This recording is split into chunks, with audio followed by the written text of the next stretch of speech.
I stood in my kitchen staring at the notification on my phone, the numbers blurring, sharpening, then burning into me with a clarity that felt like a slap. $11,000. $11,000 charged to my credit card. Not by a thief, not by a hacker, by my own family, my parents, so my sister could enjoy a luxury cruise she didn't pay a dime for.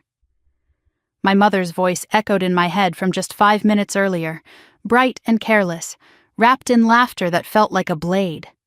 "It's not like you ever travel anyway, Mara, don't be dramatic." As if my bank account was communal property, as if my life existed to cushion hers, as if asking for basic respect made me ridiculous. I could still hear the clinking of glasses behind her, hear Nadia giggling about needing a break, hear my father saying, "She'll be fine, Mara always figures it out." They weren't even hiding the conversation. I wasn't invited, not that they thought I should care. They had taken my money, my boundaries, and now my silence for granted. But standing there with the cold laminate floor under my feet and the cheap overhead light humming above me, something inside me shifted so sharply it felt like a bone snapping back into place after years out of alignment. I didn't yell, I didn't argue, I didn't beg. I just whispered into the phone, "Enjoy your trip," and hung up. They thought that meant defeat.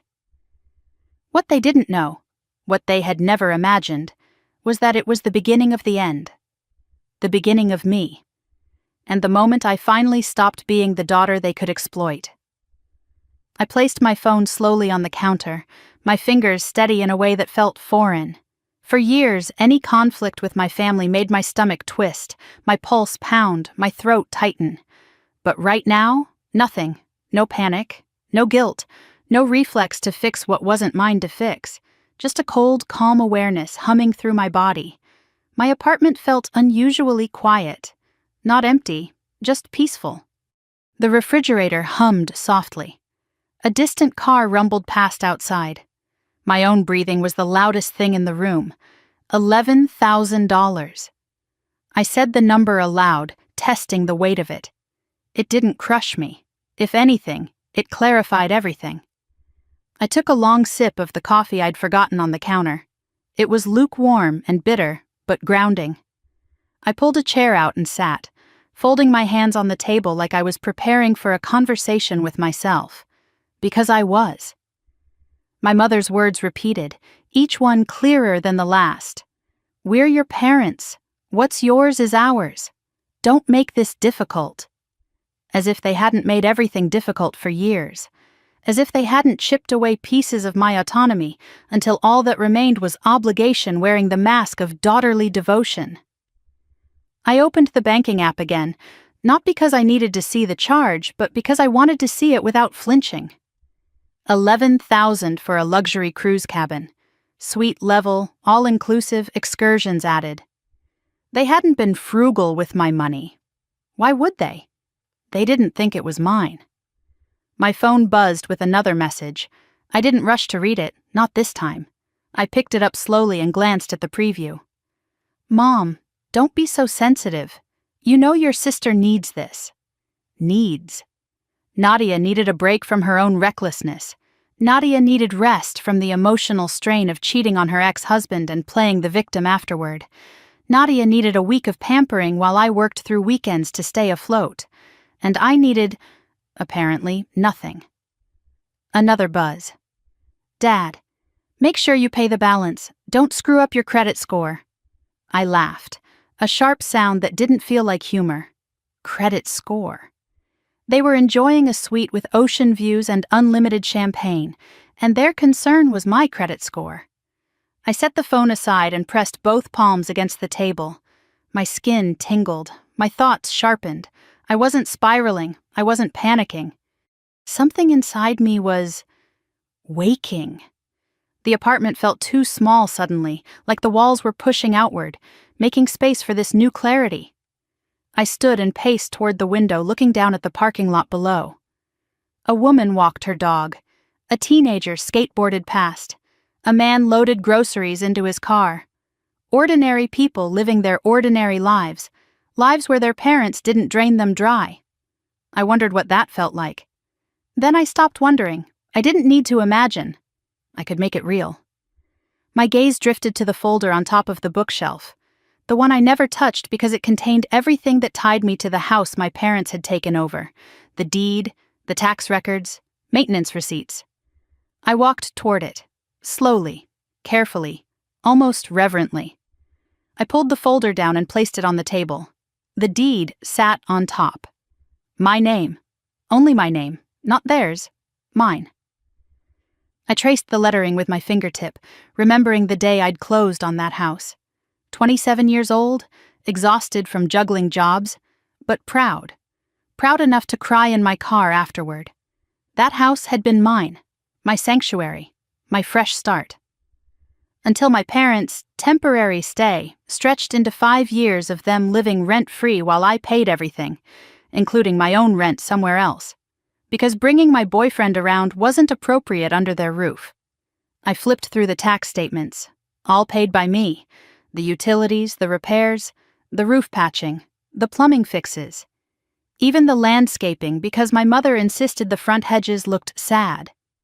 They had lived in a house I built on sacrifices, and they treated it like an entitlement. And now, $11,000 was the price tag of my breaking point. I didn't plan the next thought. It rose on its own, clear and cold and pure. Sell the house. The idea didn't frighten me. It soothed me. It felt like stepping into sunlight after living in a room with curtains nailed shut. Sell the house. My breath deepened. My shoulders loosened. My heartbeat felt steady, strong, certain.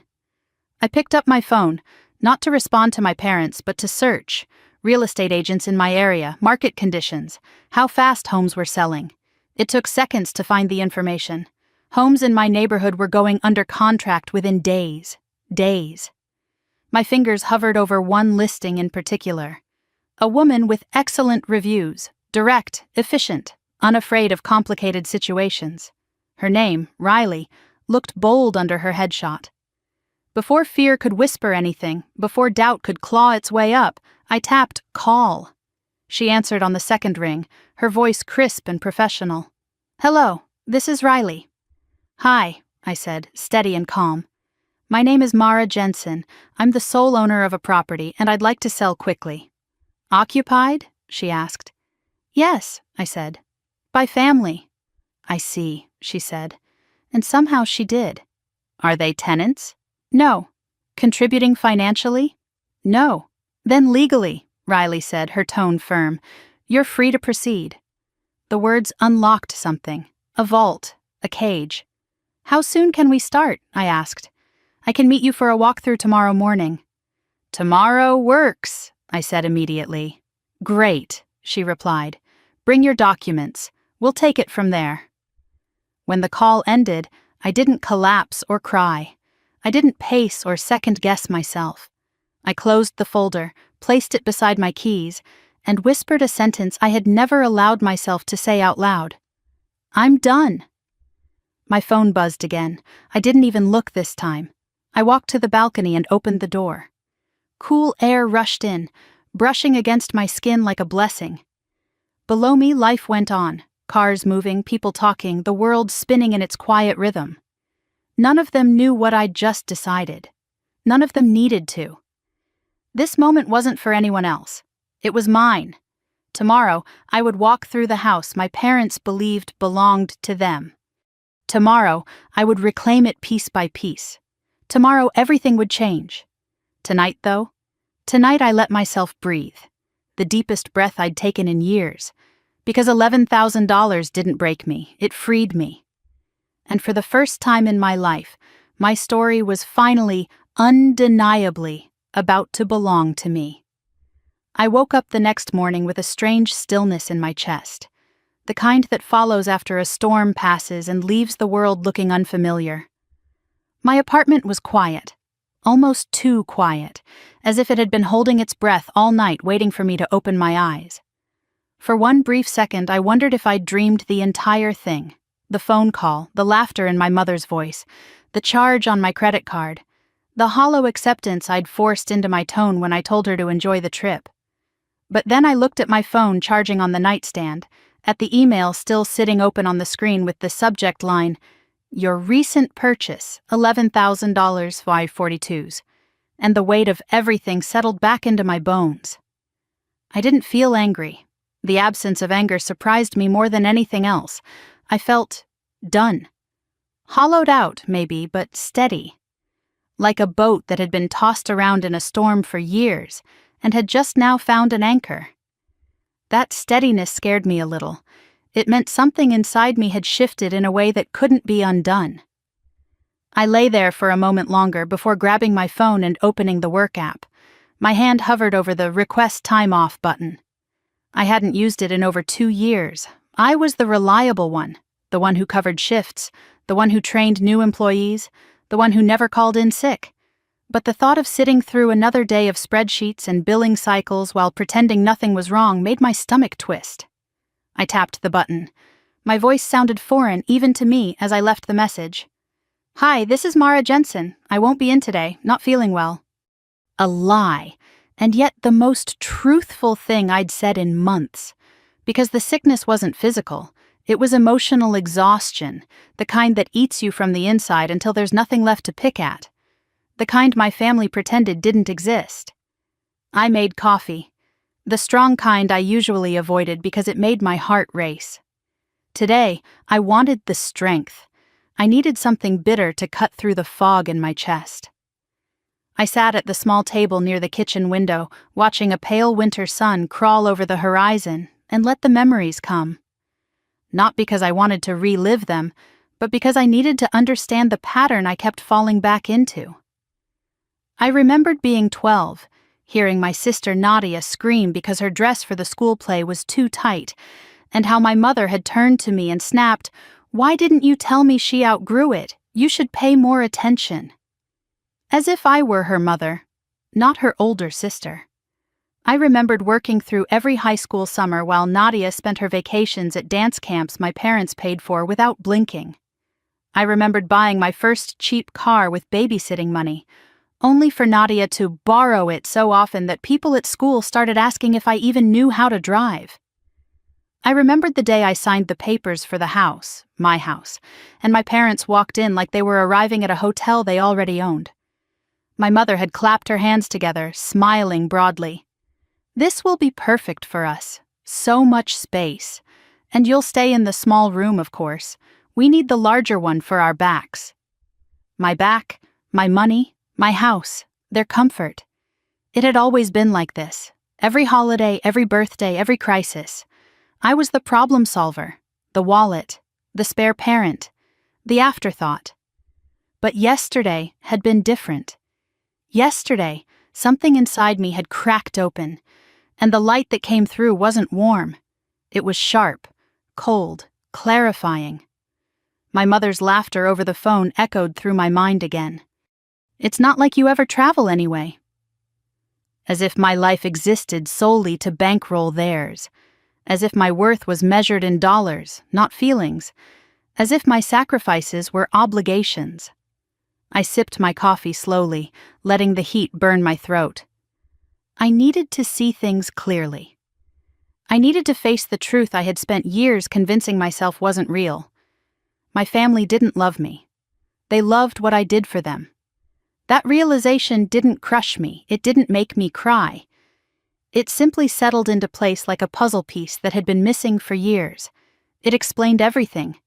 The years of guilt, the manipulation, the dismissive laughter, the lack of gratitude, the entitlement. I set my coffee cup down and reached for the drawer where I kept important documents. The folder containing the house deed, insurance policies, property tax records, maintenance receipts, all of it neatly organized because I was the responsible one, was heavier than I remembered. I spread the papers across the table, letting them form a mosaic of the last 5 years of my life. Every signature on every page was mine. Every bill paid was mine. Every repair, every tax, every upgrade, it was all me. My parents had never contributed a cent. They had lived in the house as if it were their birthright, not something I had broken myself to afford. And I had let them. That was the part that hurt most. Not their entitlement, but my silence.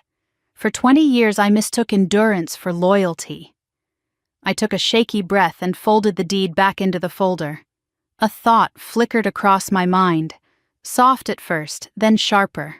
What if they didn't have to live there anymore?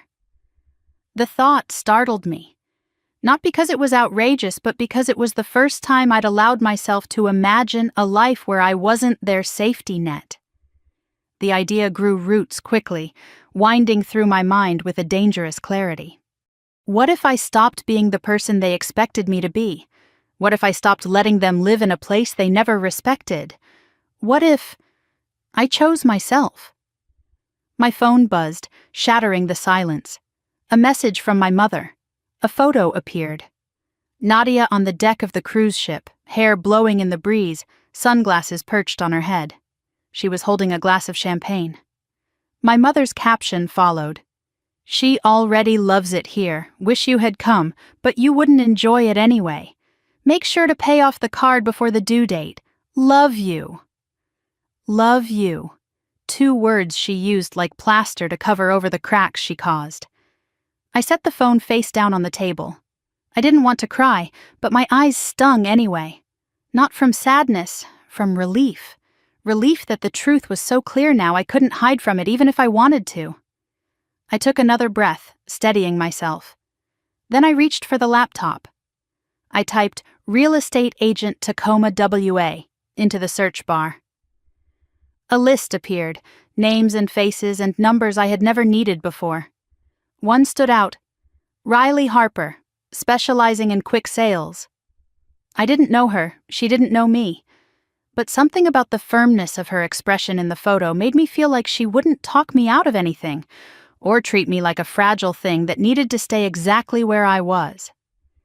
My fingers hovered over the keypad just long enough for doubt to creep in. Was this too extreme? Too abrupt? Too cruel? Then my phone vibrated again. Another message from Nadia this time. Mom says you better pay the credit card fast. We're going shopping tonight. Don't want interest charges, LOL. Interest charges. I felt something inside me calcify. My resolve turned solid.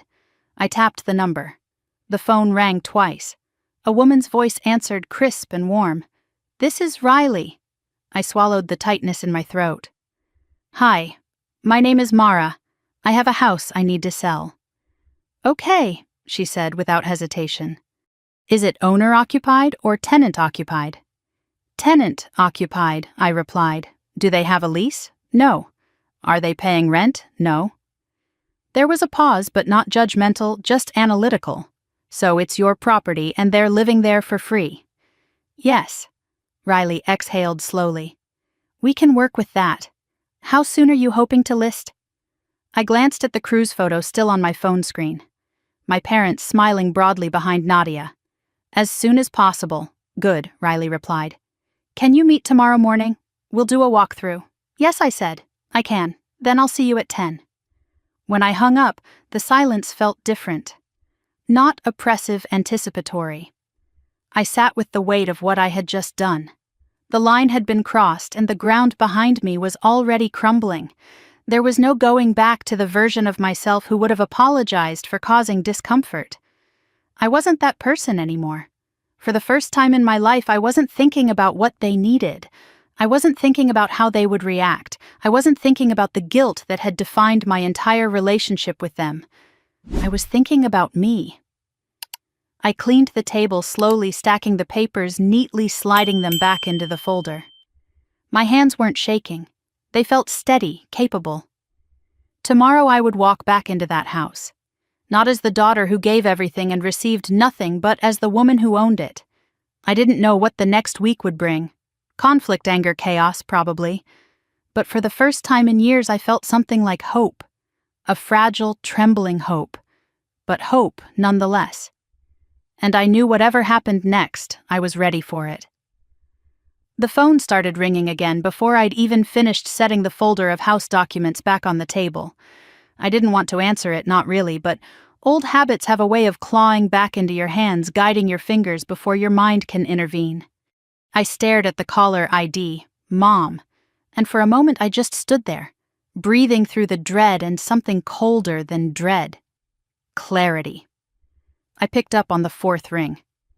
"Mara," she said immediately, her tone sharp enough to cut skin. "What was that attitude last night? You were so rude. I don't understand what you're upset about." Her voice carried the same bright, brittle tone she always used when she was about to deliver a lecture disguised as concern. It grated against something inside me that had finally stopped bending. "I'm not upset," I said, and even I could hear how calm I sounded. "I just think we should talk about the charge on my card." "Oh, for heaven's sake, are you still on that?" She let out a theatrical sigh. "You're being dramatic. You make good money, and your sister deserves something nice after her heartbreak." Her heartbreak. Nadia's divorce from a man she'd cheated on twice. A heartbreak she had half orchestrated herself. I let the silence stretch, and my mother, used to filling every pause with her self-congratulating chatter, jumped right back in. "And really, honey, it's not like you travel. You never use that money for anything fun. We thought you'd be happy your card finally did something worthwhile." I closed my eyes. The words were so casual, tossed like crumbs to pigeons.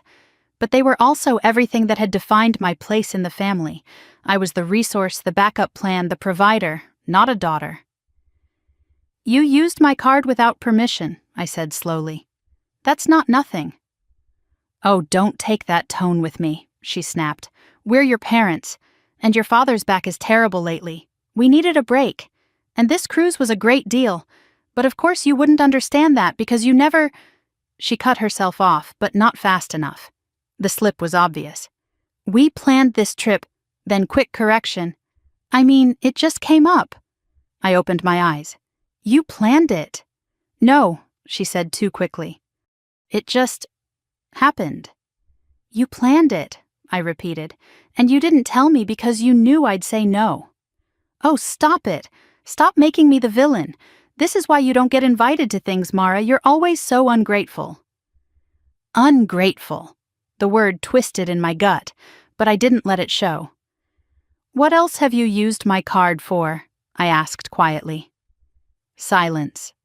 Then, suddenly, my father's voice boomed through the speaker. "Is this about the stupid trip? Your sister needs this, Mara. She's fragile right now. She's been through a lot. You should be supporting your family instead of nagging about money." I pressed my thumb to my temple. Supporting my family? When have any of you ever supported me? "What does that mean?" my father demanded. "We raised you." "You raised me to take care of everyone but myself." "Oh, don't start with that therapy nonsense," my mother cut in. "You've always been so sensitive. Nadia never acts like this. She's appreciative." "She's appreciative because she's the one getting everything," I said, my voice still steady, still controlled. "She gets the vacations. She gets your money. She gets your praise. And she gets my credit card." "That's unfair," my mother snapped. "Nadia doesn't ask for much." As if on cue, my phone buzzed with a text. I didn't look at it, but the preview banner flashed. "Nadia, send me the card info again, sis. They need it at check-in XOXO." I almost laughed. "I have to go," I said. "Oh, no, you don't," my mother said, her voice sharpening. "Don't you dare hang up." I hung up. The phone rang again immediately. I turned it over and placed it face down on the table. The ringing vibrated against the wood, each buzz reminding me of years of conditioning, years of guilt, years of being the good daughter. But something was different now. The ringing felt distant, like it was happening in another room, another house, another life. When the call finally stopped, the phone went still. The quiet that followed was thick, humming with something electric. Another text came through. "Nadia, don't ruin the trip for Mom. She deserves this." I picked up the phone and stared at the message. No apology, no acknowledgement, just entitlement dressed up as sisterly advice. Memories began resurfacing one by one, like someone was pulling open dusty drawers inside my chest. The year I made the honor roll and came home glowing with pride, only to find my parents too busy cooing over Nadia's participation ribbon. The time I saved for months to buy my bicycle, only to have it handed to Nadia after she cried for 10 minutes. The countless birthdays where I got a candle and Nadia got a cake. The years of working 2 jobs through college while Nadia's tuition was paid in full. The day my parents walked into my new home as if they owned it. And now, $11,000 disappearing into a vacation I wasn't invited to. This wasn't a one-time betrayal, it was a lifelong pattern. I stood up and walked toward the window. Outside, the morning light had shifted. Shadows stretched long and thin across the parking lot, like the past trying to claim space where it no longer belonged. It was time to stop pretending. I took the last sip of cold coffee and put the mug in the sink. My phone buzzed again, another message lighting up the screen. My mother, this time. Mom, don't make things difficult. We're family. What's yours is ours. The words hit me the way a final puzzle piece clicks into place. What's yours is ours. They believed that, deeply, fully, without question. And for the first time, I didn't feel hurt. I felt free. Because nothing was more clarifying than hearing the truth spoken so plainly. I picked up the folder of house documents again, flipping through the pages until I found the property tax records. There was a bill from 2 months ago that hadn't been paid on time. The system had auto-drafted the balance from my bank account. My mother had never mentioned it. Of course she hadn't. I checked the maintenance receipts next. When the water heater broke last winter, I'd paid $600 for repairs. When the roof needed patching, that was another condon $200. All me. Every page was a ledger of my role in the family dynamic. Provider, fixer, silent backbone. The longer I looked at the papers, the clearer one thought became. They think this house is theirs. They forgot who bought it. They forgot whose name is on every line. They forgot, but I didn't. My phone buzzed again. A photo from Nadia, her lying on a deck chair in a designer bikini with the caption, "Already upgraded to the premium drinks package. Thanks, sis." Something inside me hardened. Not anger, not bitterness. Something colder, cleaner. Enough. I walked to the balcony and stepped outside. The crisp morning air hit my skin, waking something dormant inside me. The world looked different, not because it had changed, but because I finally had. The decision settled over me like snow, quiet and final. I wasn't going to ask them to pay me back. I wasn't going to beg for respect. I wasn't going to argue or explain or justify. I was going to take back what was mine. My phone buzzed again. Another message from Nadia. Nadia, sis, you there? We need the card for the spa add-on. I turned the phone off. Not silent mode. Off. I walked back inside, grabbed my wallet and keys, and took one last look around my apartment. A place that had always felt temporary, a holding space for a version of me that no longer existed. Tomorrow I would walk into that house with a real estate agent. I would stand in the living room my parents had claimed as their own. I would walk through every room they'd filled with their belongings, and I would reclaim the space they'd stolen from me. For the first time, the future didn't terrify me. For the first time, I wasn't walking toward them. I was walking away. And it felt like the first honest breath I'd taken in years. I woke before my alarm, the room still dim, the air cool enough that I pulled the blanket up for a moment just to feel something warm against my skin. But the warmth didn't last. There was a strange clarity in my chest, a quiet resolve I couldn't shake off. It felt like waking up on the morning of an exam you know you're finally ready for. Not excited, not scared, just prepared. My mind wasn't spinning. My stomach wasn't knotted. That alone told me how much I had changed overnight. I lay there staring at the ceiling, listening to the hum of the refrigerator in the kitchen and the occasional passing car. The little apartment I'd retreated to years ago had always felt like a hiding place, a temporary cave I crawled into so my parents wouldn't complain about being disturbed by my life. But this morning, it felt like the command center of a woman who finally understood what she needed to do. I pushed the blanket back and sat up, the cold air brushing against my arms. No hesitation, no shaking hands, just motion. My feet touched the floor with a sense of purpose I couldn't remember ever feeling. I wasn't going to work today. I wasn't going to pretend nothing happened. I wasn't going to carry my family like dead weight on my back anymore. I made coffee, but this time I didn't sip it slowly. I drank with focus, standing at the counter, watching the sunlight crawl slowly across the wall. It wasn't warmth I needed this morning, it was clarity, and clarity felt like cold metal in my hands. I sat down at the table and opened the folder again, the one with the deed, the tax records, the maintenance receipts, papers that told the story my family always pretended didn't exist. Every page a confession, not mine but theirs, of entitlement, of exploitation, of taking and taking until there was almost nothing left. The deed. My name, my house, not theirs. Never theirs. My parents had lived in that house for 5 years without paying a cent. No rent, no utilities, not even groceries half the time. They moved in temporarily, and like everything else in my life, temporary became permanent as long as it benefited them. My father's back, my mother's guilt-soaked monologues, Nadia's need for quiet space after hard days. Everything was a reason I must continue paying so they didn't have to. I traced my finger over the printed line. Owner, Mara Jensen. The ownership felt like a myth until today.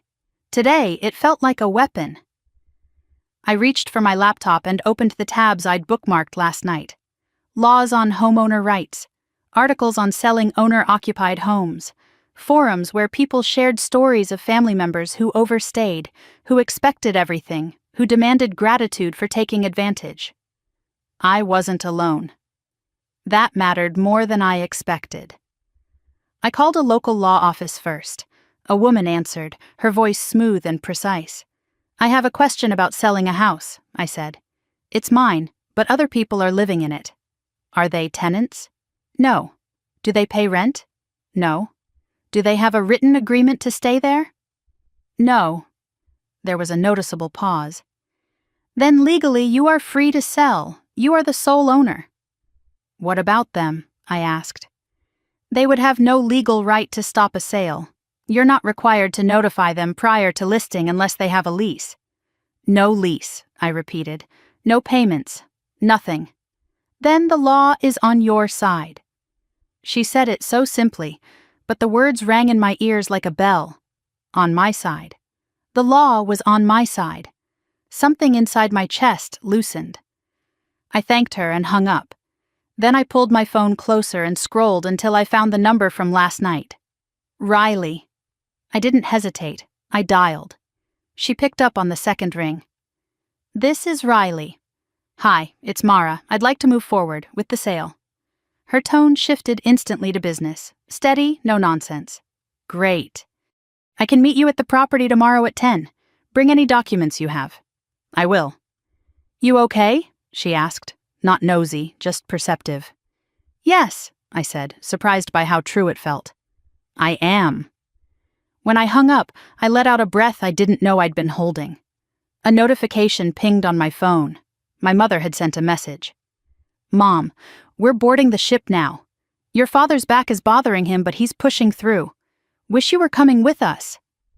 I stared at the photo attached. Nadia posed dramatically in their cabin, champagne in hand. My father grinning in the background. My mother looking thrilled, not a shadow of remorse on any of their faces. Not a hint that they even considered they'd done something wrong. They were 3 people who thought the world existed to cushion them. My mother added another message. Make sure to pay your card. It helps your credit score, you know. Be responsible. Responsible. They'd used that word my whole life as if it were synonymous with unpaid labor. I didn't reply. Instead, I opened the cabinet above the refrigerator and pulled down the accordion file where I kept older financial statements. I sat cross-legged on the carpet and emptied it out. Bills, bank statements, maintenance logs, they fanned out like the scattered pieces of a life I had spent covering for everyone else. A property tax bill from last year I'd forgotten about. They'd never even thanked me. A plumbing repair receipt for $350. A note from the repairman saying, parents said fix immediately. A grocery receipt where my mother bought champagne, steak, imported cheese on my card while telling me I needed to budget better. These were the smaller thefts, the everyday ones. Death by 1,000 cuts. But my hand stilled when I found something else. An email printed out, forwarded long ago from a neighbor. It said, "Your parents said you gifted them the house. That's wonderful. Gifted." I felt something in my chest crack, but not in the painful way. More like an eggshell breaking open, letting something new breathe. They believed the lie they'd told so often they forgot it wasn't true. I gathered everything slowly, deliberately, and put it back into the folder. Not because I needed the proof, but because I wanted to see the reality laid out clearly. They had built a life on top of me, and I was finally done being the foundation. Around noon, I went to the grocery store for no particular reason other than I needed to walk. The air outside was crisp, and the sky had that pale winter brightness that made everything feel sharper. I moved down the aisles in a daze, picking up fruit, bread, milk, things I needed but barely tasted in my mind. I paused near the floral section, staring at a bouquet of white lilies. My mother loved lilies. I walked past them. When I got home, the sun had shifted, casting long shadows across my living room floor. I sat down again at the kitchen table and opened my laptop to reread Riley's profile. Her picture showed a woman with pulled-back hair, sharp eyes, and no forced smile. Someone who looked like she'd seen messy situations and walked people through them without blinking. Someone who wasn't afraid of people like my mother, tomorrow at 10. I kept repeating it in my mind.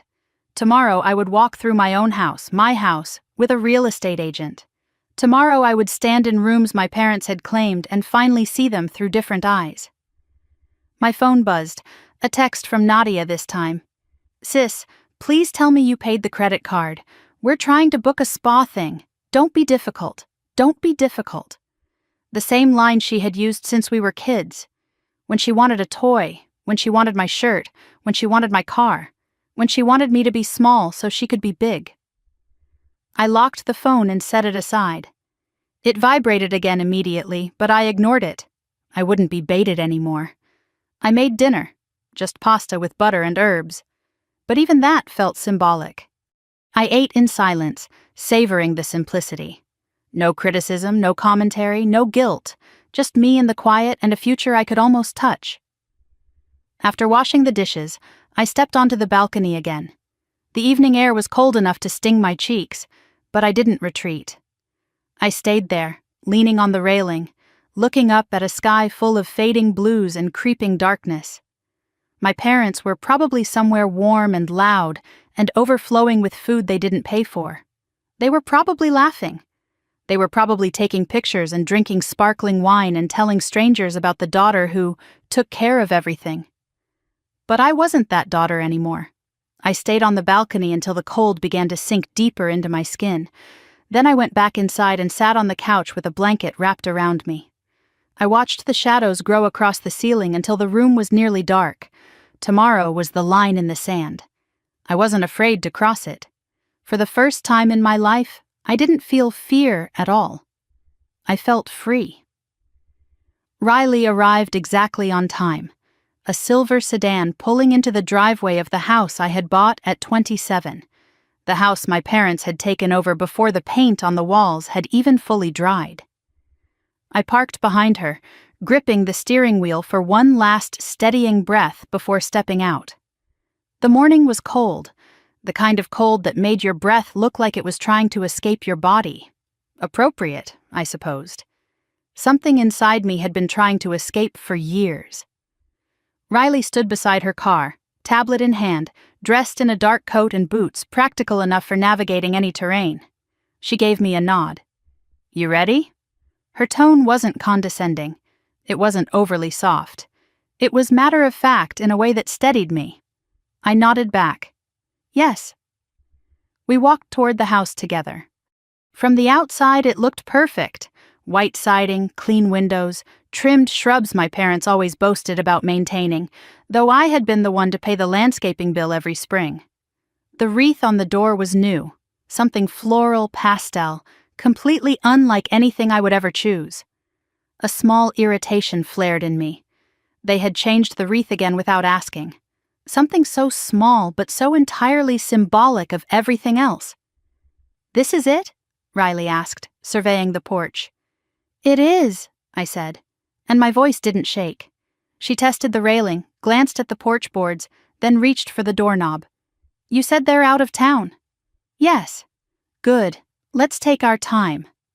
I knew she was trying to reassure me, but it still felt surreal to hear someone else treat this house as if it belonged to me, as if she believed it too easily, too naturally, when my family had spent years convincing me that ownership didn't matter. The doorknob clicked under her hand, and the door swung open. The smell hit me first. My mother's lavender room spray, heavy, overwhelming, perfumed ownership. The house was spotless, not because they respected it, but because my mother treated cleanliness like a performance, a way to prove she was better than other women. Riley stepped inside and paused, taking everything in. It's well maintained, she said. Maintained. As if it had happened magically. I swallowed the bitterness that rose in my throat. I paid for a cleaning service every month, I said. They didn't know.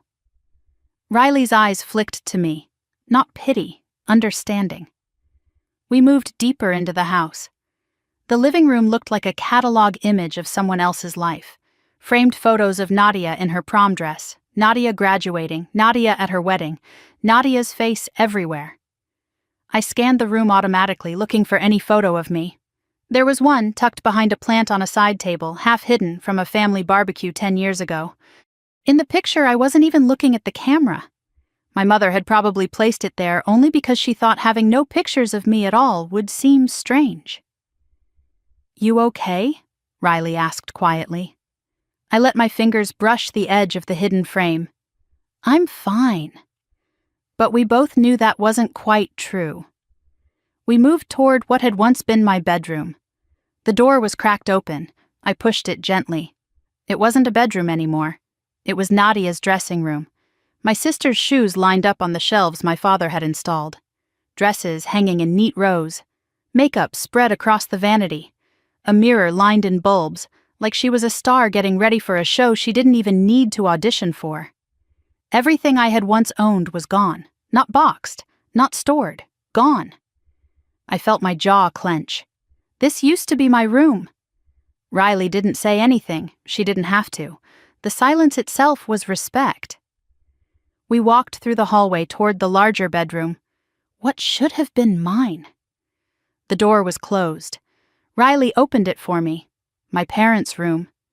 My mother's jewelry box sat open on the dresser, necklaces spilling out in tangled gold and silver chains. My father's slippers on the floor, a stack of folded laundry, a half-finished mug of tea on the nightstand. A room lived in. Claimed. Mine in name only. I stepped inside slowly, like someone entering a stranger's home. The air felt heavy, humid with their presence. I remembered how many times my mother had told me she needed this room because of my father's back, because of their age, because of anything she could think of to justify taking space I had built for myself. They really settled in, Riley murmured. Settled. That was a generous word. They had colonized. I inhaled deeply, letting anger rise but not overflow. Anger had always been dangerous in this house, something I wasn't allowed to show. But today it felt clean, clarifying, controlled. We stepped back into the hallway and Riley tapped her tablet. The layout is solid. Natural light is great. Buyers are going to love this. Buyers. The word made something stir in me, something bright and fierce. For the first time in my life, I wasn't the one being taken from. I was choosing what stayed and what went. In the kitchen, Riley opened cabinets, checked appliances, made notes. I stood near the counter, touching the cool edge of the quartz I'd paid for 2 years ago after the old laminate had started peeling. My mother had chosen the new color, not me. There were new dishes, too, mugs with cheesy quotes about gratitude and family.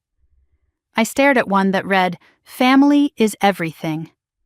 The irony was so thick it almost made me laugh. There are a lot of personal items, Riley said gently. But that's normal. They're not mine, I said. Nothing here is mine. She paused.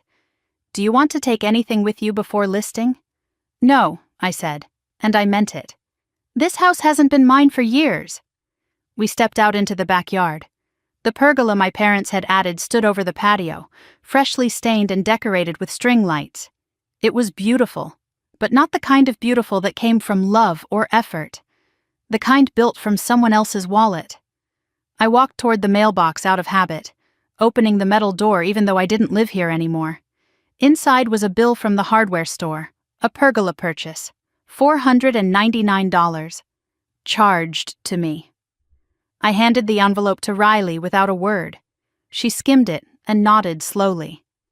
"People take advantage of kindness," she said. "It's more common than you think." I stared at the pergola. They planned to stay here forever. "Not anymore," Riley said. "If you're ready, we can list tomorrow." I thought of my mother's laughter, my father's entitlement, Nadia's champagne selfies, the $11,000 they'd taken without hesitation, the decades of taking before that, the rooms filled with everything but me. I thought of the girl who had moved into this house 5 years ago, excited, hopeful, proud. I thought of the woman I had become, hunched and quiet and small so they could take up all the space. I straightened. "List it." Riley smiled, a small approving curve of her mouth. "Then we're moving forward." On the way back through the house, she snapped a few photos with her phone for preliminary notes. I lingered in the living room, looking at the pictures on the wall. So many images of Nadia.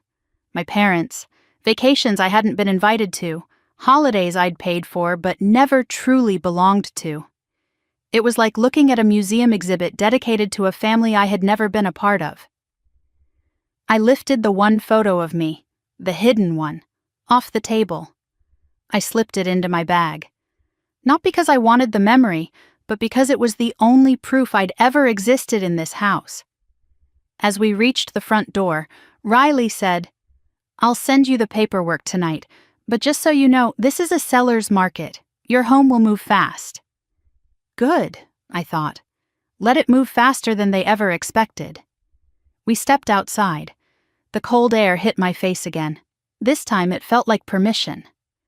As Riley walked to her car, I stood on the porch for a long moment, looking at the house that had swallowed me whole. I remembered cooking dinner in its kitchen while my parents criticized my seasoning. I remembered washing dishes while Nadia lounged on the couch. I remembered being told to be quiet, to be respectful, to understand, to give more, to expect nothing. Not anymore. I locked the door behind me, not to keep anything in, but to keep everything out. My phone buzzed as I walked down the driveway. A new message from my mother.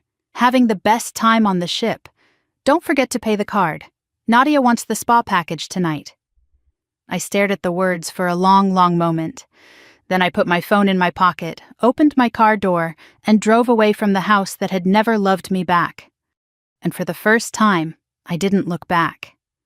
The photos kept coming. One after another, like my mother and sister were determined to document every angle of their luxury cruise and funnel it straight into my phone. I didn't open most of them. The preview alone was enough. Nadia pouting in oversized sunglasses, my mother posing with a cocktail, my father pretending his back didn't miraculously stop hurting when he stepped onto a Caribbean ship. It was the same family performance they'd perfected for decades. Everything is wonderful as long as someone else is paying. I sat at my kitchen table, the sunlight barely warming the room, and turned my phone face down. Not to silence the notifications, they'd still come, but to silence the reflex in me that wanted to respond, to soothe, to engage, to be the daughter they expected. I wasn't that daughter anymore. I could still feel the imprint of the house keys in my purse, like a reminder burning through the fabric. The listing would go up tomorrow. The decision was real, irreversible. And the quiet in my apartment felt different today, not like loneliness, but like possibility. The phone buzzed again. I didn't reach for it. I didn't need to. I already knew the tone my mother would use, the half-sweet guilt, the half-sharp entitlement. Instead, I opened my laptop, fingers hovering over the trackpad. Riley had messaged me late last night. "Photos are done. Listing ready to publish at 9 a.m. tomorrow." I reread the message 4 times. Each time it felt more solid, more like a life I was finally walking into rather than one I was running from. My phone buzzed again, a faster, more insistent vibration. I sighed and flipped it over. Nadia, look! We upgraded to the premium drinks package. Mom says it's your turn to treat us after how stressful things have been. I stared at the photo she'd attached. Nadia reclined on a lounge chair, the ocean sparkling behind her. She looked carefree, radiant, absolutely unbothered by the fact she was burning through money that didn't belong to her. My mother stood behind her holding 2 glasses of champagne, the kind that probably cost more than my weekly grocery bill. I pressed the lock button slowly. Not my responsibility, I whispered, and the words felt strange but good. My coffee had gone cold. I poured it out and made another, more out of ritual than need. The day felt long already, thick with choices I couldn't take back. I leaned against the counter, listening to the quiet hum of the refrigerator, the faint ticking of the clock on the wall, the life that was finally beginning to settle into its own rhythm. Then my phone buzzed again. Mom, hope you're not being moody today. We're having a lovely time. Make sure the card is paid. Don't let it damage your credit score. I actually laughed, a sharp, humorless laugh that echoed in my kitchen. Damage my credit score. They were on a cruise I paid for without permission, and they were worried about my credit score, worried only because it affected them, because they intended to keep spending. I sat down at the table and pulled up my email. The credit card company had sent a message 2 hours earlier. Fraud claim status update. I hadn't opened it yet. My fingers trembled just a little as I clicked. Your claim has been received. Temporary credit issued while investigation proceeds. I exhaled slowly. It wasn't final, but it was a beginning. A beginning where I wasn't passively absorbing consequences for choices I didn't make. The doorbell rang. My heart jolted, but when I checked the peephole, it was just a delivery driver dropping off a package for a neighbor. Still, the moment shook me, not because of who was at the door, but because of who I expected to see. My mother standing there demanding explanations. Nadia in tears, my father furious about being inconvenienced. They weren't here. They were hundreds of miles away, living like royalty on my money. They had no idea the ground was shifting beneath them. And tomorrow, when the listing went live, the shift would turn into a landslide. I sat back at the table and opened my budgeting app. For years, every line item reflected a life structured around supporting theirs. Utilities for the house, groceries for the house, repairs for the house, taxes for the house. My life had been a footnote in my own financial plan. Not anymore. My phone buzzed again. I almost ignored it, but then I saw the name. Riley. I answered immediately. Hey Mara, she said, brisk but friendly. I have updates. I straightened. Okay. I sent you the finalized listing details. We're set for 9 tomorrow morning. I also reached out to 2 investors I work with. They're already interested. Quick closings, cash offers, no inspection drama. That fast? I asked. She chuckled softly. Your neighborhood is hot right now. Homes like yours? They go fast.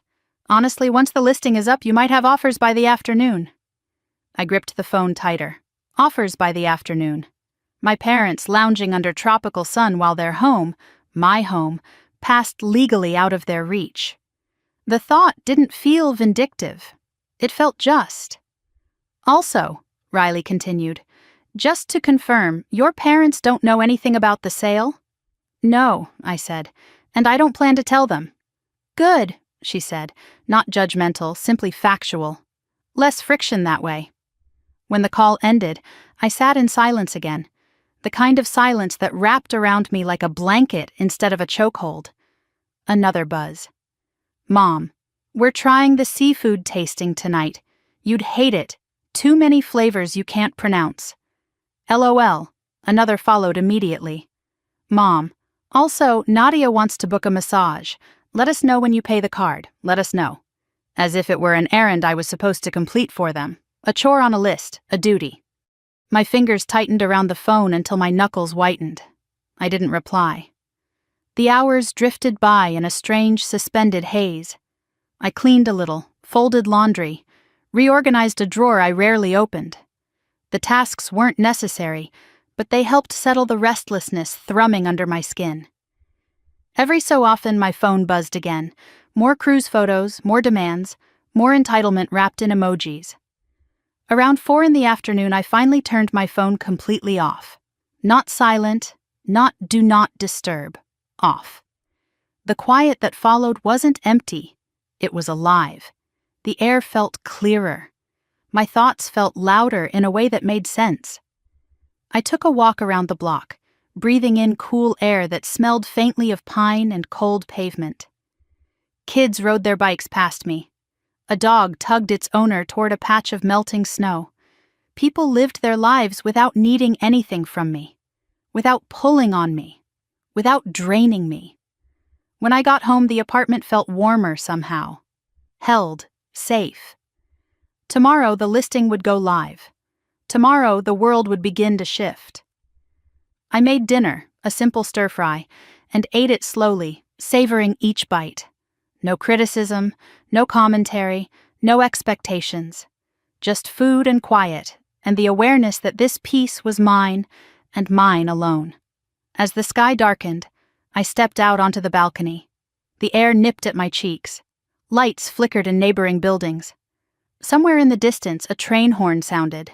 I imagined my parents at that exact moment, maybe sipping cocktails by a glowing pool, maybe arguing with cruise staff over seat assignments, maybe obliviously enjoying themselves while the walls of their comfortable life shifted in ways they wouldn't understand until they returned. Tomorrow at 9, the listing, the first domino. I leaned my hands on the railing and closed my eyes. They think everything is theirs, I whispered into the cold air. But this is mine. When I opened my eyes again, the city lights blurred slightly. Not from sadness, from relief. This was the last night before everything changed. And for the first time, change didn't terrify me. It thrilled me. I woke before sunrise, the sky still a deep navy blue, the city outside my window barely stirring. Today felt different from the moment I opened my eyes. Not heavy, not anxious, just sharp. As if every nerve in my body had decided to finally agree on one thing. It was time. Time to move. Time to end this. Time to choose myself without apologizing for it. I made coffee but barely tasted it. The quiet in the apartment was almost rhythmic, like a heartbeat syncing me to the moment that was coming. I showered, dressed, tied my hair back, and sat at the small kitchen table with my laptop open in front of me. The clock blinked 8:57 a.m., 3 minutes. My palms were warm but steady. My breath slow. My hands no longer trembled the way they used to whenever I anticipated my family's reaction to anything. This moment had nothing to do with them. I refreshed the screen. 8:58. I heard a sound outside. A truck rolling down the street, early commuters heading to work. Life happening, indifferent to what was about to unfold in mine. 8:59. My phone buzzed with a notification I ignored. 9. The listing went live. A single line of text appeared at the top of the page. Your property is now active. I stared at it, letting the words fill me, settle in me, expand inside me until I felt taller somehow. Lighter. Stronger than I had an hour ago.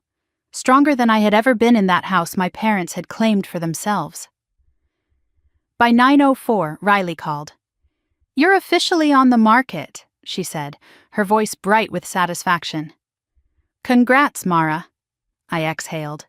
Thank you. You'll want to stay close to your phone today, she continued. This neighborhood hasn't had a new listing in weeks. There are buyers watching it. Okay. And, Mara, she added, whatever happens today, it's going to be fast. I nodded even though she couldn't see me. I'm ready. After I hung up, I set my phone next to my laptop and refreshed the page again. Views were already ticking upward. 5 people, 9, 14, 22. It was surreal. Watching strangers look at photos of a house that had never really felt like mine, while the people who'd smothered the life out of it weren't even in the same state to see it happening. At 9:17, the first inquiry came in. At 9:24, the second. By 9:30, I had 3 notifications from interested buyers. I pressed a hand to my sternum. My heart wasn't racing. It was building, rising like a wave about to crest. I walked to the balcony and opened the sliding door to let in the cold March air. It hit my face like clarity, shocking and invigorating. I breathed deeply, letting the tension roll off me. I wasn't doing anything wrong. I wasn't betraying anyone. I was reclaiming what was mine. At 10:03, Riley called again. 2 offers, she said. 1 cash, 1 conventional loan with a strong approval letter. My breath hitched. Already? Already, she repeated with a small laugh. And I'm expecting at least 1 more today. People love that layout. And the updates you've made, they add real value. The updates they never paid for. The updates my parents criticized me for spending money on. The updates they insisted they deserved. Can you meet later to review them? Riley asked. Yes, anytime. I hung up and leaned both hands on the table, grounding myself. I felt my phone buzzing under my palm again. Not Riley this time. Mom, we're trying the breakfast buffet. You'd hate the eggs here, too fancy for your taste. Another one arrived immediately. Mom, also, your father wants to book an excursion and it's filling up fast. Please answer your phone. Then another. Nadia, Mom said you're being moody. Can you just pay the card like a normal person? Normal person. Their normal had strangled me for years. I set the phone aside. At noon, I walked to a cafe a few blocks away, needing fresh air that wasn't thick with old memories. I ordered soup and sat by the window with my laptop open again. A notification popped up. Offer number 3, all cash, above asking. I blinked at the number. It was more than I had hoped for, more than I had believed possible. Enough to pay everything off, enough to start fresh, enough to finally build a life without guilt sewn into every corner. My phone buzzed again. I ignored it. Halfway through my soup, Riley texted, "Call me when you can. We need to choose which offer to accept." I stepped outside into the weak winter sun and dialed her. "Okay," she said without preamble. "We've got 3 offers. The all-cash one from the Marshalls looks solid. Newlyweds, ready to close immediately. They loved the house." I closed my eyes at the softness in her voice when she described them. Newlyweds, starting a life, not taking advantage, not entitled, not cruel. "What about the others?" I asked. "1 investor, 1 rental company, both fine, but I think the couple is the best match if you're looking for a quick and clean close." Quick and clean, exactly what I needed. "Let's go with them," I said. "Done." Her voice warmed. "Mara, you're making a good decision." The words lingered after she hung up. They felt like a balm I didn't know I needed. On the walk home, everything felt different. The trees, the sidewalks, even the cold air. As if the world had shifted a fraction of an inch and suddenly aligned with me instead of against me. At home, I pulled up the cruise line website and stared at the rotating images of Alaska. Snow-capped mountains, icy blue waters, whales breaching the surface. A trip I had never imagined taking. A world far from the suffocating orbit of my family. Without hesitating, I clicked Book Now. I chose a balcony cabin, upgraded package, everything included. I didn't open a budgeting app, didn't check the price twice. I just chose it because I wanted it. When I reached the payment screen, I felt a ripple of dark amusement. My credit card rewards balance, bloated from my parents' unauthorized charge, covered a massive portion of the trip. I used them, a full-circle irony that didn't feel petty, just poetic. After confirming the booking, I sat back and let out a slow breath. It felt like exhaling years of weight. The confirmation email arrived with the subject line, "Your adventure awaits." My adventure, mine. At 4:12 p.m., Riley emailed, "Congratulations! Buyers accepted your counter. Closing scheduled for Friday." Friday, 2 days before my parents returned. I stared at the screen, letting the reality settle. By the time they came home from their luxurious vacation, dragging their suitcases up the walkway, laughing about trivial inconveniences, they would find strangers living in the house they believed belonged to them, and I wouldn't be there to explain it. Because explanations were for people who listened, and my family never had. My phone buzzed against the table again. I didn't need to check it to know who it was. Mom, we're going to dinner soon. Try not to stress yourself out. You always overthink everything. Love you. Remember the card. I powered the phone off. This time it felt like setting down a heavy box I'd carried for too long. Later that evening, I walked to the balcony again, watching the last sliver of daylight sink behind the rooftops. I wrapped my sweater tighter around me, breathing in the cold. I thought about the little girl I'd been. The one who got in trouble for wanting attention, for wanting fairness, for wanting anything. The teenager who worked double shifts while her sister vacationed guilt-free. The young woman who handed over her house, her income, her sanity in exchange for a love that never materialized. She had survived. Barely, quietly. But she was done surviving. She was starting. As I watched the lights flick on in the neighborhood houses, I felt something open in my chest. Not hope, exactly. Something fiercer. Something that tasted like freedom. Something I didn't have a name for yet. But I would. Soon. Tomorrow the papers would be signed. Tomorrow the house would no longer be theirs to take from. Tomorrow the past would begin to release its grip on me. And for the first time in my life, I wasn't afraid of the future. I was walking toward it. The night before the closing felt strangely calm, as if my mind had finally exhausted every reserve of fear and guilt and left nothing behind but clean, steady intention. I didn't toss or turn. I didn't overthink. I lay in bed listening to the hum of the heater, the soft creak of the building settling, the quiet rhythm of my own breath. For once, nothing inside me fought the moment I was in. Nothing tried to drag me backward into the familiar chaos of my family's expectations. When morning broke, I got up before the alarm rang. Outside, the sky was a soft gray, swollen with the promise of rain. I brushed my hair, made coffee, and packed my bag with the documents Riley told me to bring. Each movement was deliberate, grounded, like I was rehearsing the steps of a ritual meant to release me from an old life. My phone remained off. I didn't want to see any last-minute photos from the cruise. I didn't want to read any more instructions from my mother disguised as affection. Today wasn't about them.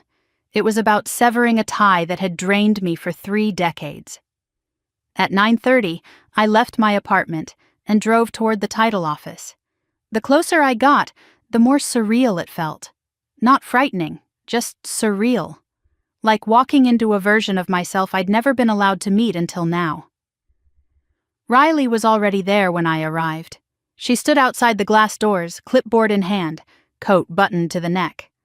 When she saw me, she gave a small, warm smile that didn't require anything from me but my presence. "You ready?" she asked. "Yes," I said, and I meant it. We walked into the building together. Inside, the lobby was quiet except for a receptionist typing at her desk and the faint buzz of a fluorescent light overhead. The closing room was down a short hallway, a simple office with a large wooden table, neatly stacked papers, and a pot of coffee someone had brewed hours ago. The buyers arrived a few minutes later, Jonah and Elise. Newly married, cheeks flushed from the cold, eyes bright with excitement. They looked like the kind of couple I once believed I'd become someday. Hopeful, intentional, ready to build something meaningful together. "Thank you for doing a quick turnaround," Elise said, shaking my hand. Her voice was soft but earnest. "We just really love the house." Jonah nodded beside her. "It's perfect for us." I felt the last of my anxiety loosen. The house would be lived in by people who wanted it, who would fill it with something other than entitlement and resentment, people who saw a home instead of a resource to drain. "It's a good house," I said. "I'm glad it's going to someone who'll appreciate it." We sat down. The title officer entered, and the signing began. A flurry of explanations, signatures, initials, confirmations, acknowledgments, legal language and stamped papers, and a pen that glided too smoothly across each page. At one point I paused, the deed transfer in front of me, my name at the top, their names below, a symbolic line being crossed. I signed. When the buyers added their signatures, the room shifted, like a held breath finally exhaled. "That's it," the title officer said with a small smile. "The property is officially transferred." Riley turned to me. "Congratulations, you're done. Done." The word hit me deep in the center of my chest, not empty, not hollow, full of something bright, hard, and liberating. The buyers thanked me again, their gratitude sincere, warm. Then they left, hand in hand, ready to step into the life ahead of them. When they were gone, I stayed seated for a moment, letting the quiet settle around me. "How do you feel?" Riley asked. I didn't answer immediately. I looked at the table, at the spot where the deed had sat, where the last physical tie to my parents' version of my life had been severed. "I feel free," I said finally, for the first time in a long time. Riley nodded, understanding without needing details. "You made the right call." We walked out together. The morning had shifted from gray to a clean, soft light, the air crisp against my cheeks. The rain that had threatened earlier hadn't come after all. Maybe symbolic, maybe coincidence. But I took the clear sky as a sign anyway. Back in my car, I sat for a moment before starting the engine. The world felt quieter somehow. Not muted, just calmer. As if the noise that had filled the background of my life for years had finally been silenced. When I got home, I placed the closing folder on the table and stared at it.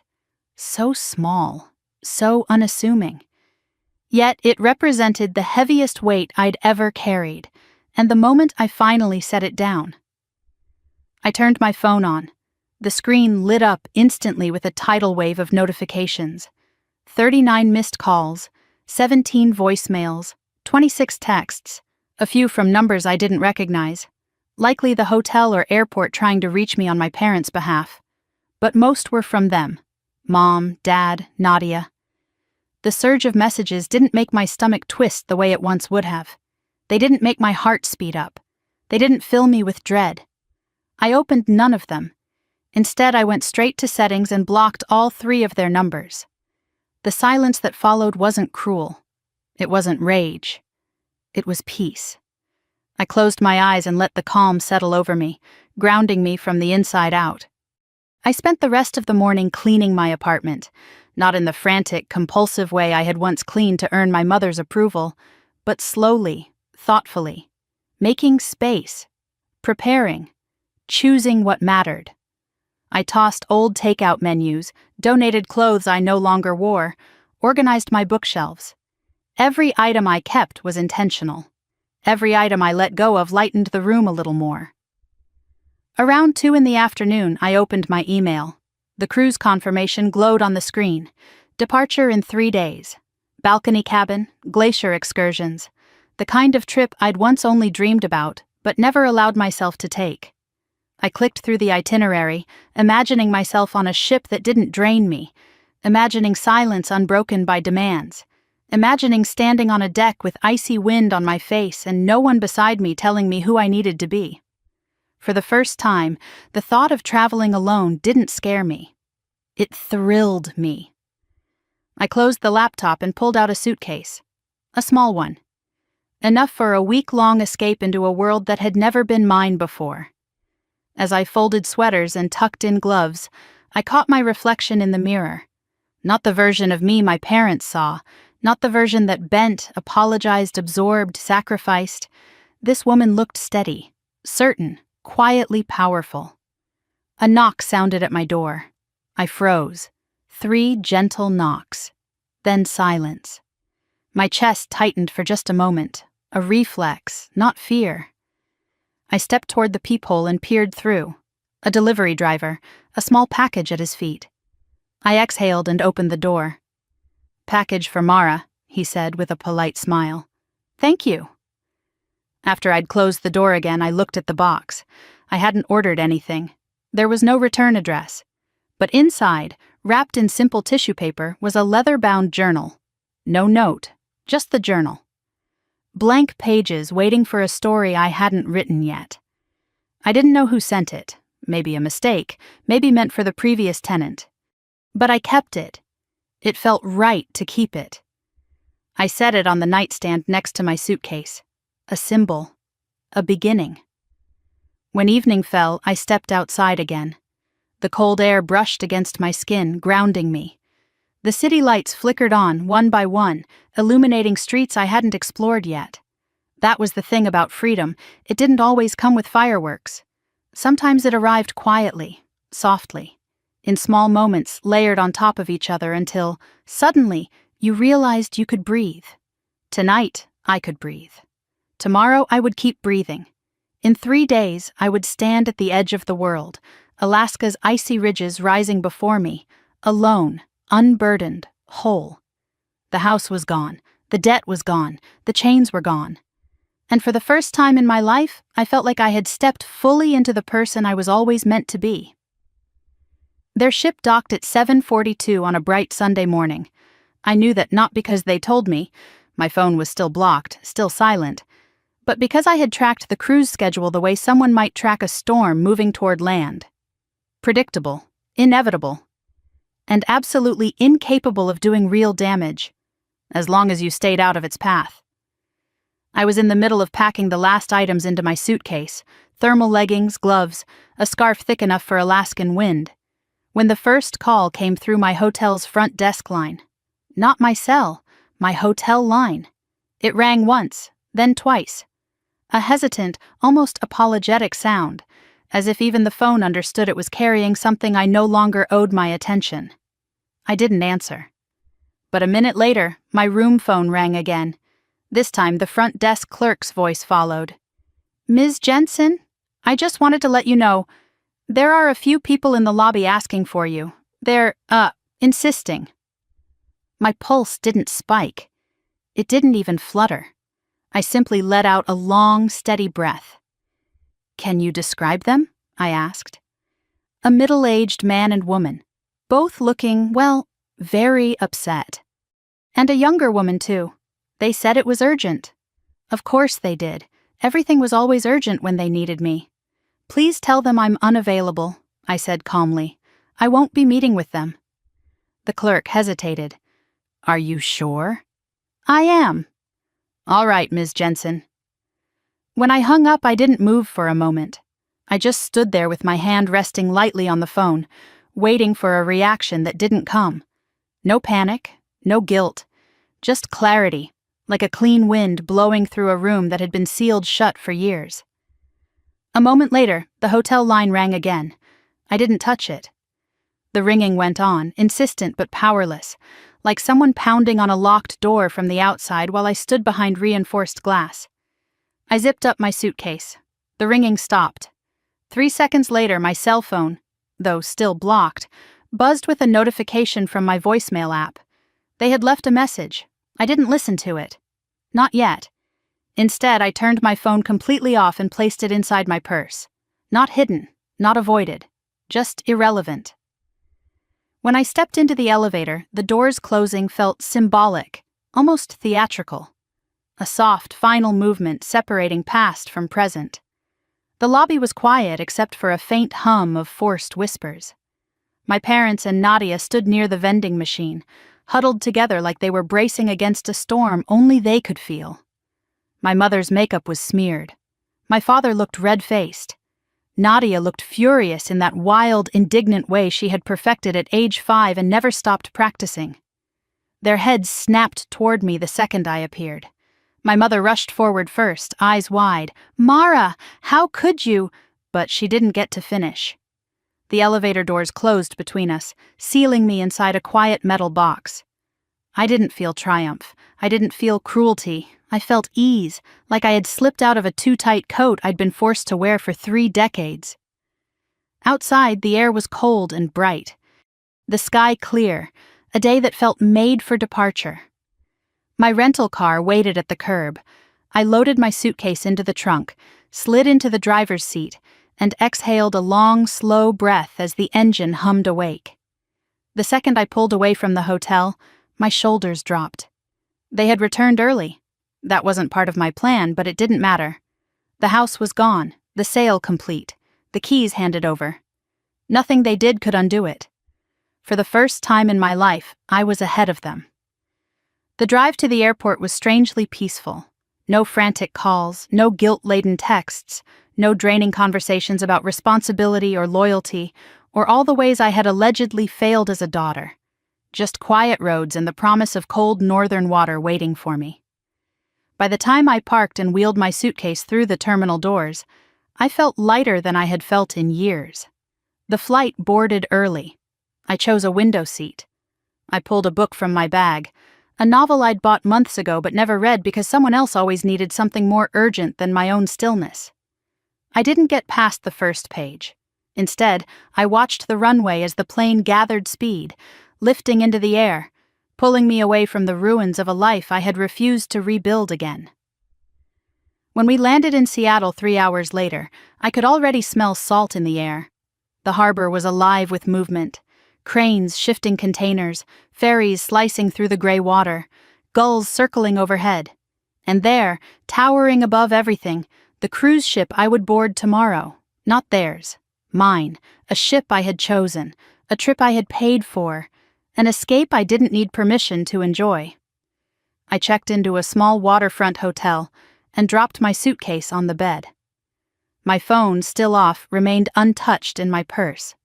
I took a shower, letting the hot water soak through my hair, my shoulders, washing away the remnants of old expectations that clung like dust. Later, I walked along the pier, watching children eat ice cream, couples holding hands, tourists taking photos of the skyline. Normal, everyday joy. Joy that didn't cost anyone else anything. Joy I was allowed to feel without fear of being punished for it. I sat on a bench overlooking the water as the sun dipped low, the horizon melting into soft gold and gray. The breeze carried the scent of brine and fresh fish and the damp wood of the pier. That was when I finally turned my phone back on. It vibrated angrily to life. Notifications flooded the screen, 12 voicemails, 19 texts, 4 missed calls from numbers I didn't recognize. One voicemail transcription popped up, tagged as urgent. Dad, Mara, you need to call us immediately. We went to the house and there are strangers inside. They said they own it. What did you do? This is unbelievable. We need to talk right now. Another appeared. Mom, how could you do something so horrible? You sold our home? Your father's blood pressure is through the roof. Nadia is in tears. We deserve an explanation. Answer your phone. Another. Nadia, are you insane? You can't just sell our house. You're legally required to give us notice. The police were here. Do you want Mom to collapse? Call me now. I scrolled through them calmly. Not a single message said, "We're sorry." Not one said, "We understand why you did it." No, I saw the same entitlement, the same anger, the same disbelief that their comfort could be taken from them. They weren't shocked because they had lost a home. They were shocked because they had lost control. I opened none of the voicemails. I deleted them all, then blocked their numbers again, one by one, until the silence felt like the soft closing of a door. A door I would never open again. As the last block confirmed, I felt my spine lengthen, my chest loosen, my breath deepen. I wasn't punishing them. I wasn't being cruel. I was protecting myself for the first time in my life. A woman walking by with a knit hat and a golden retriever glanced at me, smiled politely, and kept going. The world didn't stop. It didn't judge. It didn't collapse. Outside my family's dysfunctional orbit, I was just another person sitting by the water enjoying the sunset. Free. Untethered. Alive. That night, back in my hotel room, I wrote in the leather-bound journal that had mysteriously arrived on my doorstep. The first page wasn't poetic or profound. It was simple. Today, I chose myself, and tomorrow, I will again. I slept deeply, dreamlessly, without the weight of responsibility pinning my limbs to the mattress. In the morning, the sky glowed soft pink behind the Seattle skyline. My ship was waiting at the pier, rising out of the mist like a promise. I took a long, steady breath. Tomorrow I would sail north. Tonight I would rest. And somewhere back in Tacoma, 3 people who had underestimated me all my life were learning the first lesson of their lives. When you push someone to their breaking point, they don't break. They walk away. The ship's horn bellowed through the cold morning air, deep and resonant, a sound that felt less like noise and more like an announcement. You're leaving. You're truly leaving. I stood at the railing on the embarkation deck, my suitcase beside me, my breath visible in the sharp air. The sky over Seattle was streaked with soft gray and pale gold, the kind of light that made everything look washed clean. I hadn't slept much, not because of anxiety, but because my body still didn't understand what freedom felt like stretched across an entire night. It was strange to wake up and not brace for something. A message, a demand, a complaint, a crisis. Strange and quietly wonderful. The boarding process moved slowly, a line of excited families, newlyweds, retired couples in matching jackets. I didn't speak to anyone. No one asked anything of me. I was invisible in the best possible way. By the time I reached the check-in desk, I felt like the ground beneath me had shifted. A staff member scanned my ticket, smiled warmly, and said, "Welcome aboard, Ms. Jensen. We hope this journey brings you joy." Joy. Such a simple word. One I hadn't allowed myself to want, let alone expect. I stepped onto the ship. The lobby rose several floors above me, all glass elevators and glittering lights reflected on marble floors.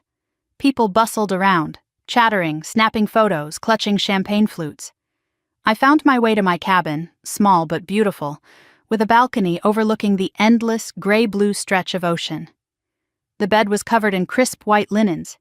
There were thick robes in the closet, a bottle of sparkling water on the table with my name handwritten on a card. It was all so mine. Mine, in a way my own house hadn't been for years. I placed my suitcase in the corner without unpacking and stepped onto the balcony. The wind whipped against my face, sharp and invigorating. Far below, tugboats nudged the ship into position. Crew members shouted instructions. Gulls circled overhead, probably waiting for food scraps that wouldn't appear for hours. And then, slowly, we began to move. The dock shifted behind us. The city drifted backward. The water churned, and I felt something inside me untether itself completely. No messages buzzing, no guilt gnawing, no footsteps demanding something on the other side of a door. Just ocean, sky, and the sound of my own breathing. I stayed there until the shoreline dissolved into a gray ribbon in the distance. The morning passed quietly. I wandered the ship in no particular direction, past the observation deck, the small library, the coffee bar tucked into a corner like a secret. I ordered a latte and sat by a window, watching waves slice apart as the ship cut through them. Across the lounge, an elderly woman with silver hair and bright red lipstick smiled at me. "First time?" she asked. I nodded. "Yes. You look like someone who just made a big decision," she said, not unkindly. I blinked, surprised, then laughed softly. "Something like that," she tapped her temple. "We older women can smell a life shift from 100 yards away. Enjoy it, don't overthink it." I thanked her, though she'd already turned back to her crossword puzzle. The interaction lingered with me. There was something liberating about being seen without being known. After lunch, I returned to my cabin. A notification blinked on my phone. Voicemail transcription from a blocked number. I shouldn't have seen it, I shouldn't have looked. But the preview was right there on the lock screen. "Dad, your mother is sick with worry. We had to leave the motel. We don't have anywhere to..." I locked the screen immediately, pulse steady. Not my problem, not anymore. I set the phone face down on the desk, walked onto the balcony, and stayed there until the cold bit into my fingers. By late afternoon, the ship approached the inside passage. Mountains rose like jagged guardians on either side, wrapped in mist. Pine trees crowded the shoreline. The water deepened to a dark green, smooth as glass in some places, choppy in others. I stood shoulder to shoulder with strangers, all of us turning our heads to follow the shifting scenery. A child gasped when a bald eagle swooped low over the water. A couple embraced. A man with binoculars whispered, "Look, whales." And then I saw them, 3 dark shapes arching through the water in perfect rhythm. First the curve of their backs, then the spray of their breath rising like smoke. A woman beside me wiped a tear. "Beautiful," she whispered. I nodded. My throat tightened unexpectedly. Beauty, wonder, awe. So many emotions I hadn't let myself feel in years, because they required vulnerability, space, safety, things I could never have while drowning under my family's expectations. I watched the whales until they disappeared, feeling something inside me shift again, subtle but certain. After dinner, I walked the upper deck alone. Lights reflected off the water, shimmering like scattered stars. I wrapped my coat tighter around myself, but the cold didn't bother me. It felt honest, bracing, like it demanded presence instead of fear. A thought slipped into my mind then, uninvited but gentle. They aren't chasing you. For the first time in 32 years, my parents had no access to me. No house to occupy, no bills to transfer to my name, no door to knock on, no emotional leverage to twist. They were 3 adults facing the first consequences of their own choices, a life untethered from me. I paused by the railing and looked up at the sky. A streak of faint green shimmered near the horizon, barely visible but unmistakable. Aurora. I wasn't expecting it this early in the trip. It wasn't spectacular, not the sweeping ribbons of color seen in postcards, but a quiet hint, a whisper of what was coming. It felt like a sign. I stayed on deck until my fingers ached from the cold. When I finally returned to my cabin, I changed into the robe, made tea, and sat at the small desk with the leather journal. I opened to the second page. Today, I wrote, "I am not running away. I am walking toward." The words looked almost too bold on the page, like they belonged to someone braver than me, but they weren't fiction, they were truth. I thought about my parents then, not with anger, not even with sadness, with distance, a distance I had earned. Maybe they were back at the motel, figuring out where to go next. Maybe they were still leaving voicemails. Maybe they were finally realizing that their safety net had been a person, not a resource, a person who had stepped away. I didn't feel guilt. I felt relief. I closed the journal, turned off the lights, and slipped into bed. The hum of the ship vibrated softly beneath me like a lullaby. Sleep came easily, deeply, without dreams of arguments or guilt or slammed doors or whispered accusations. In the morning, the ship would dock in Ketchikan. In a few days, I would see glaciers, mountains, icy waters untouched by the cruelty of people who claimed to love me. But tonight, wrapped in warmth while the Pacific stretched endlessly around me, I understood something profound. This wasn't the beginning of my revenge. It was the beginning of my life, and I wasn't afraid of where it would take me next. The first thing I heard when I stepped onto the dock in Juneau was the sound of gulls crying overhead, sharp and bright against the cold Alaskan air. The second was laughter, real laughter, coming from a group of passengers taking pictures with a giant wooden carving near the pier. It felt strange, being surrounded by joy that wasn't forced or performed or taken at someone else's expense. Joy that didn't require me to dim myself. The day stretched ahead of me like an open road. Glacier excursion at noon, a wildlife tour after that. A quiet dinner overlooking snow-capped peaks. No demands, no guilt, no obligations. I wrapped my scarf tighter around my neck and walked down the gangway, letting myself blend into the stream of travelers heading into the port. Juneau was breathtaking, even wrapped in winter's muted colors. Mountains rose sharply on all sides, their peaks dusted white. The air tasted cold and clean. It smelled like pine and sea and ice. Everything felt crisp, honest.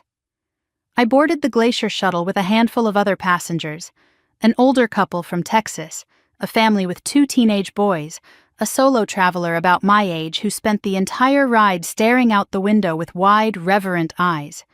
Maybe we were all here for different reasons, but the awe was the same. As we climbed the winding roads toward Mendenhall Glacier, I let my thoughts drift. Not toward my parents, but away from them, like the tide receding from the shore. Their voices, their demands, their disappointment, they all felt muted now, distant, like echoes from another person's life. When the glacier came into view, everything inside me went quiet. A massive wall of blue-white ice stretched across the horizon, ancient and immense, glowing faintly in the pale daylight. It looked alive, breathing slowly, shifting, groaning under the weight of millennia. Beautiful, brutal, unapologetic. I stepped off the shuttle in silence and followed the path toward the overlook. The closer I got, the more powerful the glacier felt, as if standing near it required a kind of reverence. A guide spoke softly beside me. "Glaciers are storytellers," he said. "They hold generations of memory. You can read an entire lifetime in their layers." I almost whispered back, "Me too." I stood there for a long time, letting the cold seep into my fingertips, watching the ice catch the light. Something deep in my chest shifted, like a knot loosening, like a weight settling in the correct place instead of crushing me. I realized then that I wasn't grieving my family. Not anymore. I was grieving the version of myself who'd tried so hard to earn love from people who didn't know how to give it. Letting her go felt quieter than I expected. Gentle, even. After the glacier, we stopped at a small visitor center. I wandered alone down a side trail that wound through evergreens heavy with frost. My boots crunched softly on the snow-packed path. The air stung my cheeks. Halfway down the trail, my phone vibrated inside my pocket. For a heartbeat, instinct clawed up my spine. That old reflex, the one shaped by decades of conditioning. Answer, respond, fix it. But I didn't. I let it ring until the vibration stopped. When I reached the trail's end, I found myself overlooking a frozen lake scattered with floating ice. The silence was profound, like the world was holding its breath. I pulled out my phone then, not to check messages, but to take a picture. Just one. A reminder of what it felt like to choose myself. When I returned to the ship later that afternoon, cheeks flushed and fingers numb, I made tea and curled up on the balcony with a blanket. The ship hadn't left port yet. I could still hear the distant chatter of passengers returning from excursions. Their excitement drifted upward like smoke. I took out my journal, flipped to the next blank page, and wrote, "I'm not healing from them. I'm healing from who I became for them." The words hit deeper than I expected. I pressed the tip of the pen against the page until the ink thickened. Just then my phone buzzed again. I sighed. It wasn't fear anymore. It wasn't dread. It was fatigue. A quiet, bone-deep fatigue for the predictable patterns of people who never changed. Still, curiosity nudged me. I checked the caller ID. Unknown number. Voicemail transcription appeared seconds later. Nadia. "Mara, it's me. Please don't hang up if you get this. I'm not calling to yell. I'm not even calling to defend myself. I need to talk to you, please." I closed the notification and set the phone down. I didn't delete it, but I didn't reply. Not yet. That night, the ship sailed north under a cloudless sky. Every star looked like a pinprick in a vast black curtain. I went to the observation deck just before midnight, joining the small crowd gathered with cameras and blankets. The aurora appeared suddenly, like someone had painted the sky with light. Green ribbons stretched across the darkness, shimmering, shifting, undulating like breath. People gasped.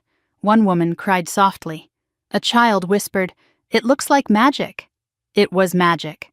The kind that didn't demand anything from me. The kind that existed without needing to take. I felt tears prick at the corners of my eyes. Not sad tears. Not overwhelmed tears. Just release. A man beside me said, "You traveling alone?" "Yes." "Good for you," he said simply. And somehow those 3 words hit harder than any compliment I'd ever received. Good for you. 3 words my family had never said. When I finally returned to my cabin, I wrapped myself in the robe and sat cross-legged on the bed, letting the afterglow of the northern lights linger in my chest.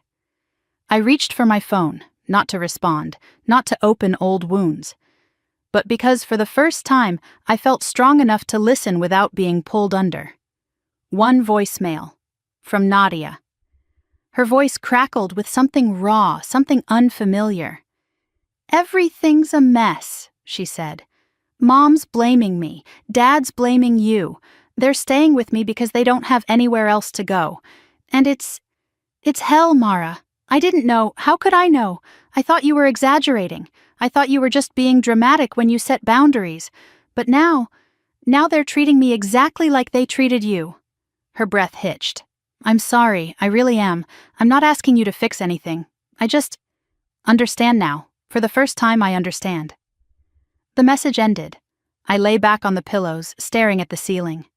Understanding wasn't forgiveness. And forgiveness wasn't obligation. And obligation wasn't love. But a crack of something, not softness but possibility, opened inside me. Not for my parents, but maybe for her. A tapping on the door pulled me from my thoughts. Room service, delivering the tea I'd ordered earlier.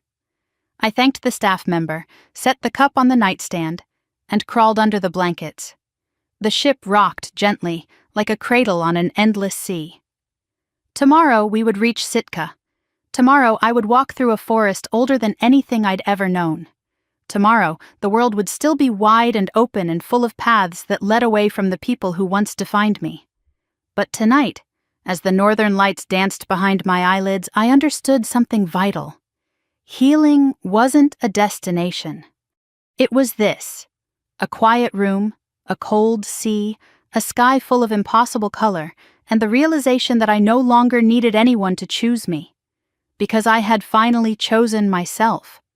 The air in Sitka was sharper than the other ports, cleaner, colder, threaded with the scent of spruce and ocean salt. I stepped off the ship early that morning, with my hands buried deep in my pockets, feeling the strange weightlessness of a person who no longer feared what waited for her back home. Nothing was waiting, nothing was chasing, nothing was owed. The sky was a pale winter blue.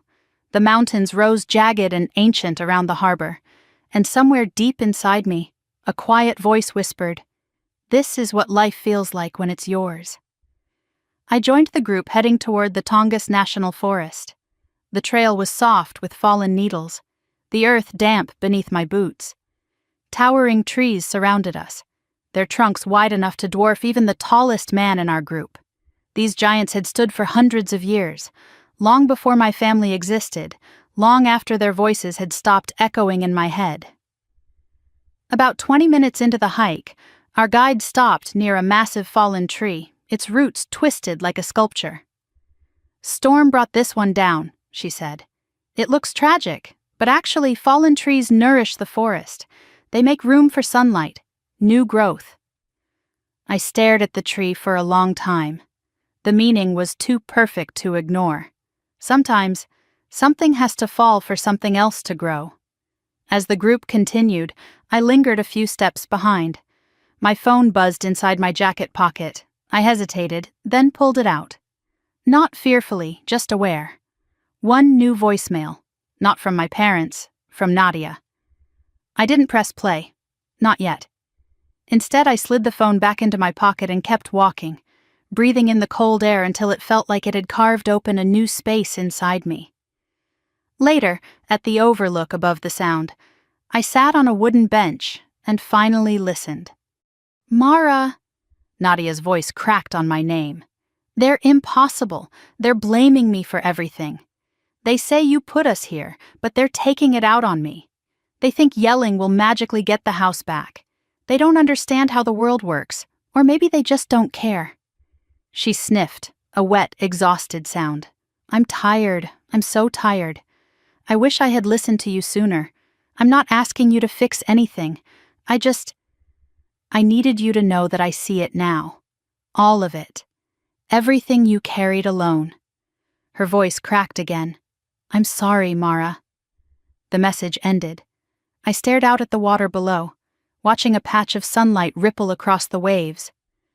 Nadia's apology didn't undo anything. It didn't erase the years. It didn't change the past. But it softened something jagged inside me, not because she wanted forgiveness, but because it was the first time someone in my family had acknowledged my pain without twisting it into an accusation. For once, someone wasn't asking me to come back. They were asking me to let go. Back on the ship that afternoon, I went to the deck and leaned against the railing as we sailed from Sitka toward open water. The wind was brutal, slapping against my cheeks, but I didn't move. I wanted to feel it. The cold. The realness. The proof that I wasn't numb anymore. Later that night, as the ship moved steadily north, I sat in my cabin with the leather-bound journal and wrote, "I don't miss the girl I used to be. I grieve her, but I don't want her back. She survived long enough to deliver me here. I'm the one who gets to live." I closed the journal softly, feeling the truth of those words resonate in my bones.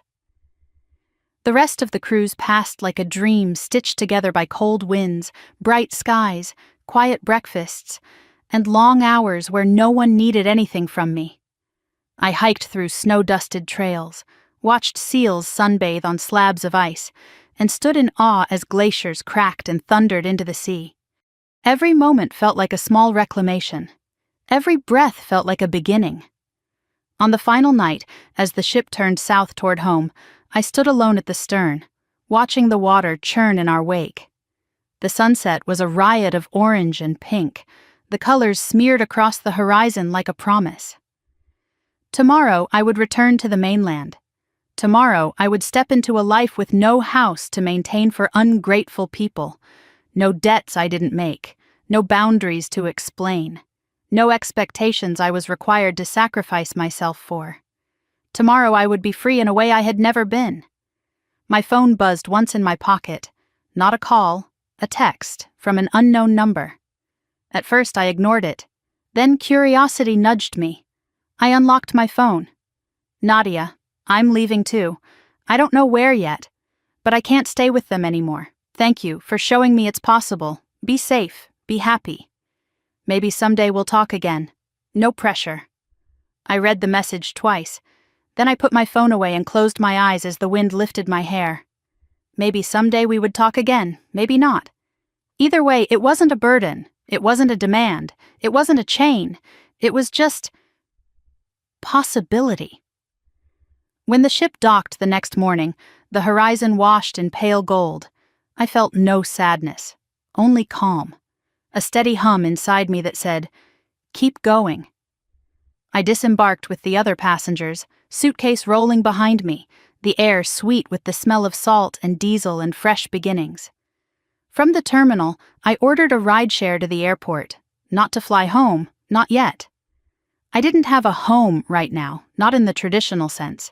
What I had was choice, freedom, and an entire life ahead of me. At the airport cafe, waiting for my flight to Denver, my new beginning, I opened my journal one last time on the ship and added, "A house can be stolen. A bank account can be drained. A family can use you. But the moment you decide you matter, everything shifts. The story changes. You become your own safe place." The boarding call echoed through the terminal, and I picked up my bag. As I walked toward the gate, I didn't look back. There was nothing left behind me worth clinging to. Only everything ahead. And I stepped toward it without hesitation. Now, if you've stayed with me through this entire journey, through the betrayal, the awakening, the escape, and the rebirth, I'd love to hear from you. What would you have done in my place? Have you ever had to walk away to save yourself? Share your thoughts in the comments, like the video if it resonated, and don't forget to subscribe for more stories that remind us we're stronger than the people who tried to break us.